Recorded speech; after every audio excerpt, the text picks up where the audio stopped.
Hi there, sociology students. Welcome to this lecture, which is an introduction to paper 3, which is your crime and deviance paper with theory and methods. So in this lecture, I'm going to go through an overview of what's in paper 3 overall. Then we're going to start looking at crime and deviance specifically. I'm going to be examining the differences between crime and deviance. I want you guys to come up with some examples and maybe analyse them sociologically. You're going to explain the social construction of crime using some of the examples that we've spoken about. And I want to go through some application of what you've already learnt, probably in Year 12 sociology or Year 1 sociology. So what do you already know about the different theoretical perspectives and how you might apply that knowledge to the study of crime and deviance. So,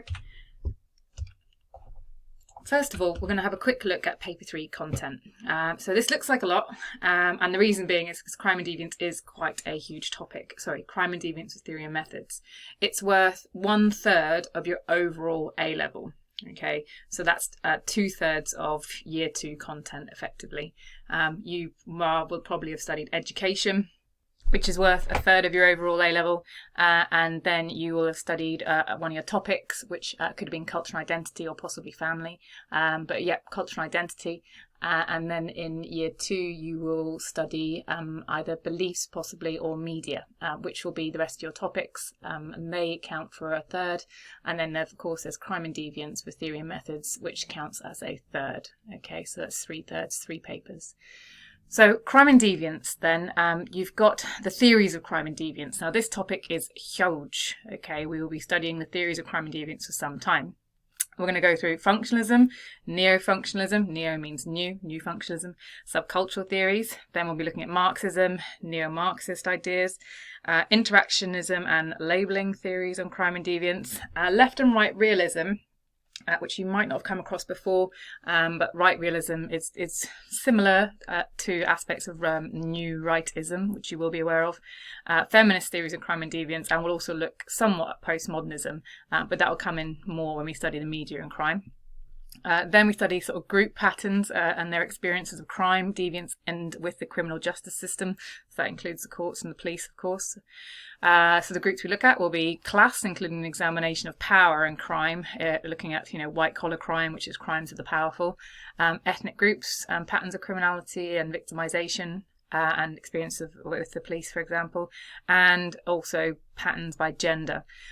Age isn't a separate topic, but we will look at age in all the other categories, like which age range is more likely to be a victim, more likely to be criminal, more likely to be seen as deviant, for example. Then there's globalisation of crime. Globalisation is taught throughout all different units, all different papers, so you need to be pretty up in your globalisation. So in the context of crime and deviance, we'll be examining state crime, green crime, and looking at human rights globally.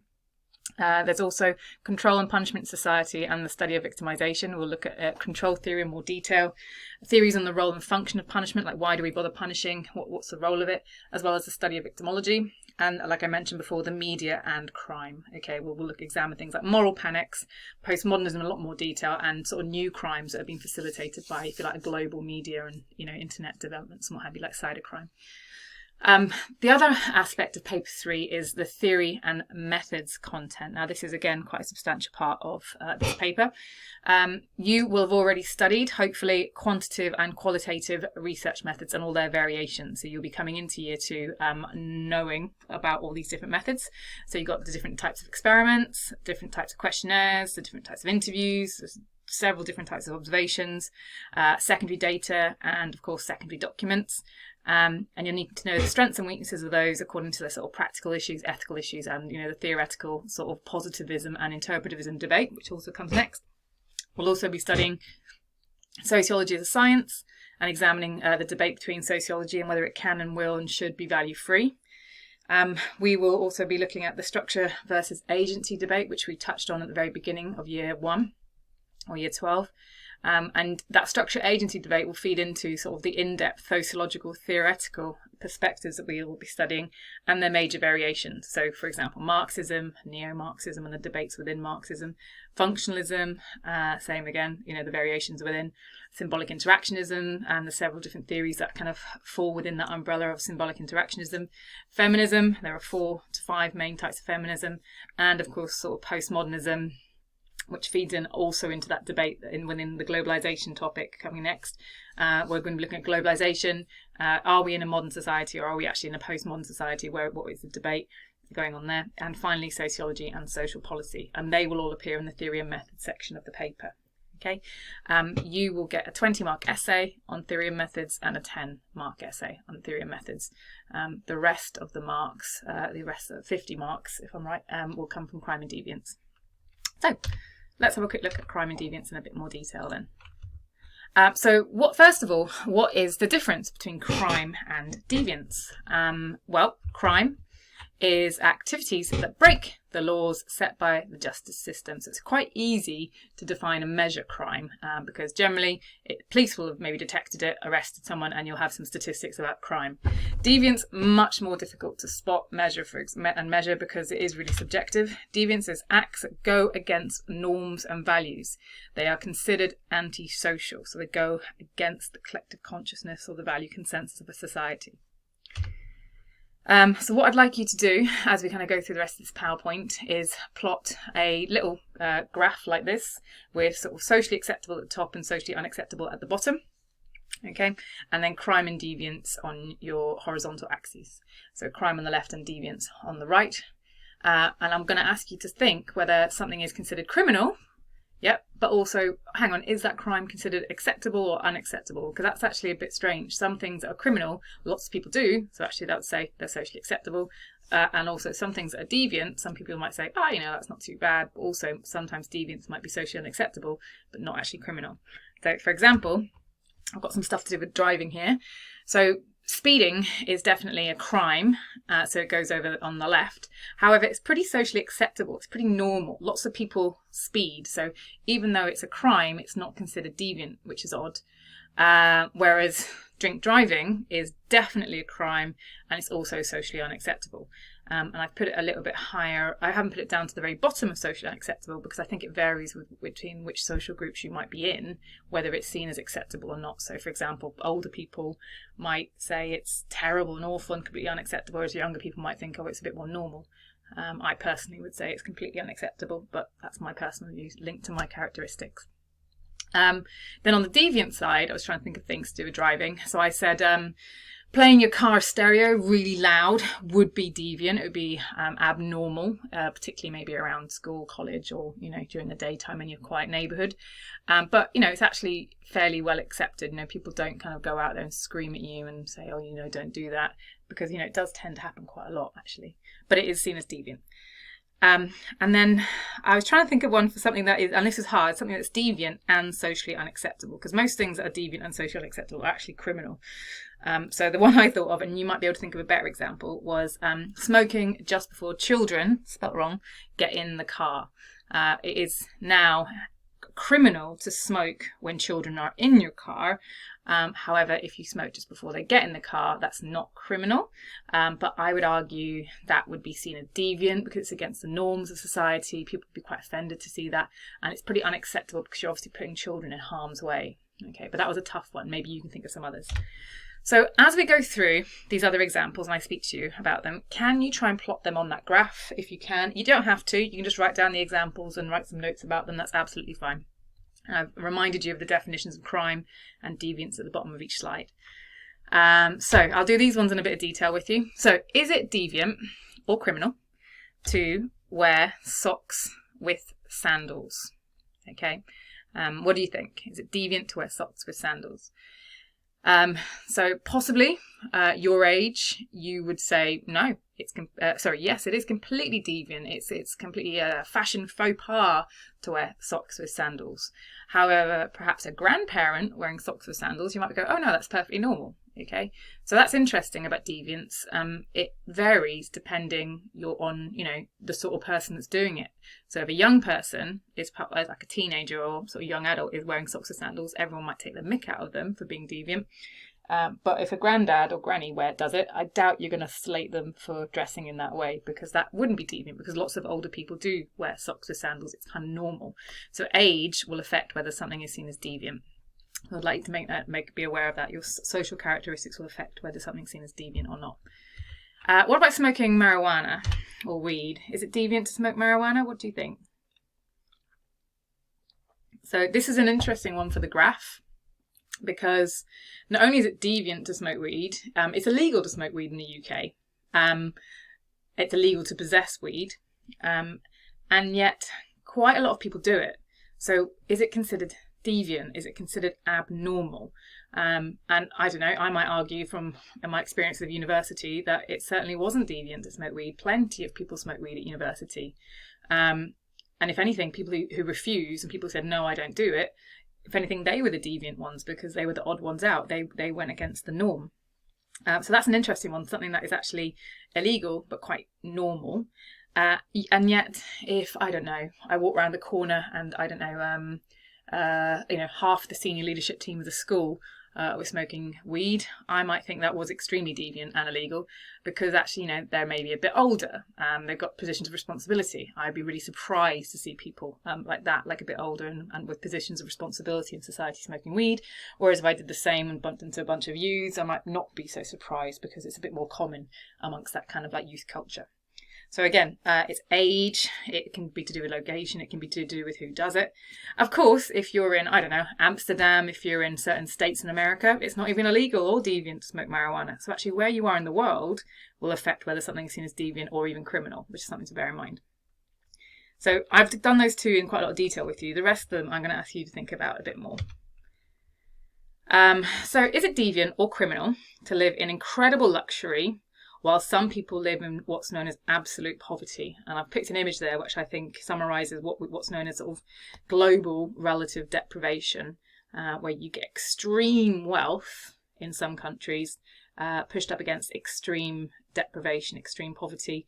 So this is quite common in sort of, India, for example, have got areas where they've got extreme wealth right up against some slum dwellings.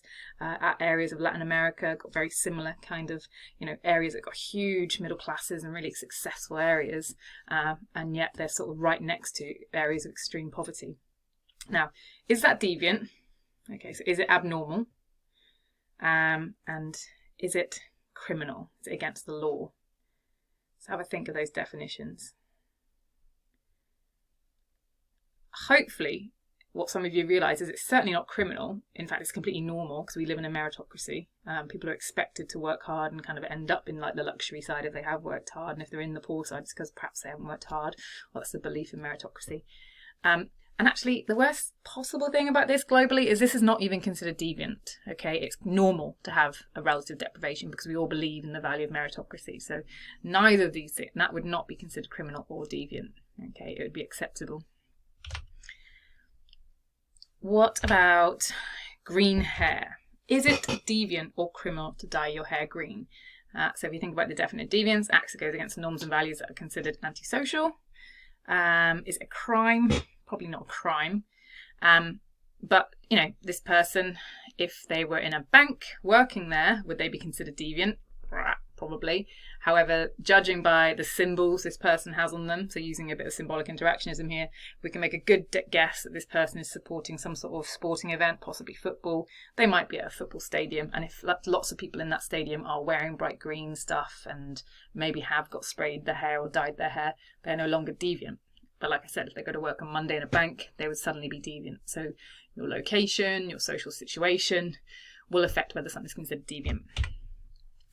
This is also an interesting one to talk about. Which of these two women is deviant and or criminal? So have a think about this one. This has a lot to do with gender. This has a lot to do with culture and deviance, and a lot to do with like location and deviance. So we have been most likely socialised into a Western culture. So we are probably going to look at the lady wearing the burqa and think that is very abnormal. That's very much against our norms and values, because we do not favour covering of faces. We're very much, we believe a lot in facial expressions, and we sort of need them to interact with one another. And we probably would say, oh, that's antisocial because you can't interact with them. And you know, many people have said, many commentators have said, one of the big problems with face coverings is that it breaks down community spirit, because we can't have those sort of eye to eye and face to face engagements. And yet, is it becoming more normal? You know, so in different cities and in the UK, you know, face coverings becoming much more normal. Sorry about the sound there. So yeah, we might consider wearing a burqa deviant, but it possibly is becoming far more normal, depending on where you might live in the UK. Some of the bigger cities have very diverse communities where wearing a niqab, a hijab, burqa actually are much more normal, and we see a lot more people from those communities kind of using public transport, working in out in public spaces, for example. Whereas someone wearing a bikini on the beach would not be considered deviant, but perhaps walking along the street would be seen as deviant. And if somebody was wearing, I don't know, a bikini walking along the streets of Saudi Arabia or Dubai in the Middle East, they would not be even just deviant, they would be breaking the law. So where they are in the world would be considered illegal, for example. Likewise, I guess wearing a burqa or a face covering in countries like France, for example, is completely illegal. They have banned wearing of the veil, so that would be considered illegal. So where you are in the world does definitely affect whether something is considered deviant. But this is definitely a matter for gender as well. Okay. So I'm doing these in a bit more detail. I need to kind of let you guys have a think about the next one. So is it deviant or criminal to get piercings? To what extent? I think about where you are. So if you could add to your notes about piercings, like, is there anything about like gender that affects whether it's considered deviant? Anything about maybe age, location, like this gentleman, I think it's a gentleman. Is there anywhere in the world where this might not be considered deviant? So have a think about that. This is an interesting one. Is it deviant or criminal to pick your nose? Well, not criminal, but think about deviance. Is there ever any situation where it's not deviant to pick your nose? That's an interesting one to think about. And is it deviant or criminal to smoke cigarettes?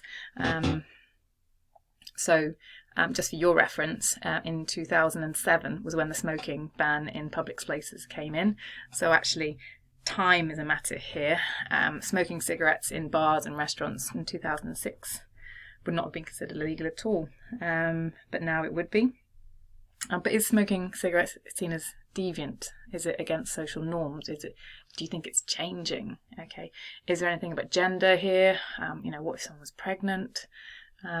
Is there an age thing that goes here with smoking? Have a think about those ideas. And finally, this sort of quite a sad example, like, is it deviant, so against the social norms of society, or criminal, breaking the law, to fight in the army, particularly if you're a young child, what's known as a child soldier, aged 11?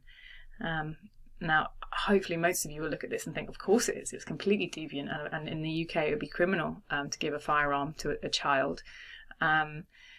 But in certain areas of the world, there are huge areas that have had young children recruited into the army, recruited, kidnapped, brainwashed. Areas of sub-Saharan Africa, so the Democratic Republic of Congo has had issues with it. Some areas in the Far East as well. So again, it's where you are in the world can also affect this idea of crime and deviance. Is it criminal or deviant to go around topless? So again, think about location, where they are, but also think about gender here as well. And what about polygamy? Polygamy is when a man has more than one wife. Is this deviant, so against social norms, and is it criminal? I'll give you a clue. It's not criminal everywhere in the world. And actually, in some communities, polygamy can be highly functional for that community. So areas of the world that have been affected by war, famine, or natural disasters could have lost a significant number of their men folk, or even women folk, but generally it's men folk if it's to do with war. And the woman, there's not enough men, if you like, to populate or keep the population going of a small rural village. So sometimes polygamy, so a man having more than one wife, is actually essential for the survival of some very traditional rural communities in deprived areas of the world. So what are the problems with these definitions, of crime? So activities that break the laws set by the justice system, and deviance, acts that go against the norms and values that are considered antisocial. So can you thinking about what we just discussed, is there anything problematic with these two definitions? Well, and this leads us to the social construction of crime and deviance, because hopefully, judging by the table that you've completed, and when we're in class, we'll sit and have a look at these graphs, and what you'll probably see is you've disagreed with some people on your table. Some people might say, "Oh no, this isn't deviant." Some people might say, "Yes, this is deviant." There might be some disagreement about what's criminal, but that's a bit more set in stone crime, because, what counts as crime or deviance seems to be really, really subjective. So subjective means you're influenced by your own viewpoints, your own values, your own backgrounds, for example. And this is what I'd like you guys to explain through this lecture, is how crime and deviance can be socially constructed. So if we just quickly agree that when something is socially constructed, it is effectively, the definition is almost created by society. Society defines something or a group of people as something, and it becomes true.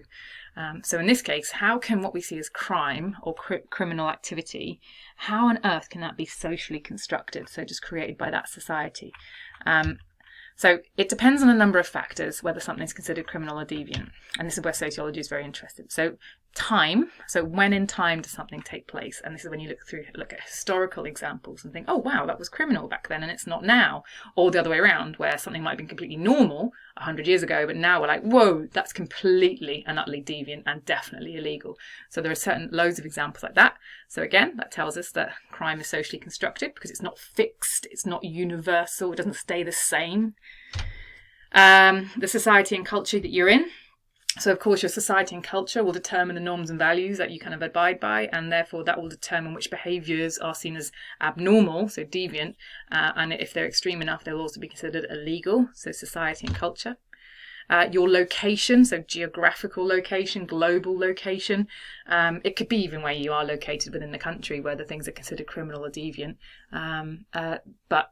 So, for example, if you are, wrestling at a sporting event, tick, that's great. If you're wrestling in a street, big no, that's illegal because it's, grievous bodily harm, possibly, because of location. Who is in power, interestingly enough, can affect whether something is criminal or deviant. In the UK, we might have a conservative right-wing government that's really harsh on crime, so they might define very low-level incivilities like, loitering on the street or playing football in a green space where they shouldn't be as a crime. Whereas you could also go to a very liberal society that has very relaxed approaches to crime and deviance and perhaps doesn't define so many activities as illegal. So, for example, we talked about smoking weed, didn't we? Like in some states in America, it's not illegal. So that's to do with power defining what is crime and criminal. But even more worryingly, the social characteristics of the person doing the behaviour can also affect whether it's considered deviant, abnormal, and in sometimes criminal, which is really terrible. So someone's age, particularly when it comes to crime and deviance, you tell me, which age group do you think is more likely to be seen as criminal and deviant? The elderly or the sort of teen, young adult group? Someone's gender, again, males, females, which ones do you think are seen as more deviant and criminal? Class, so of course you've got sort of the wealthier classes, upper middle class, working class, and the underclass, possibly if you want to use Charles Murray's terminology. And finally, of course, ethnicity. So can your ethnic group, affect whether what you're doing is seen as being deviant or what it's actually considered as criminal?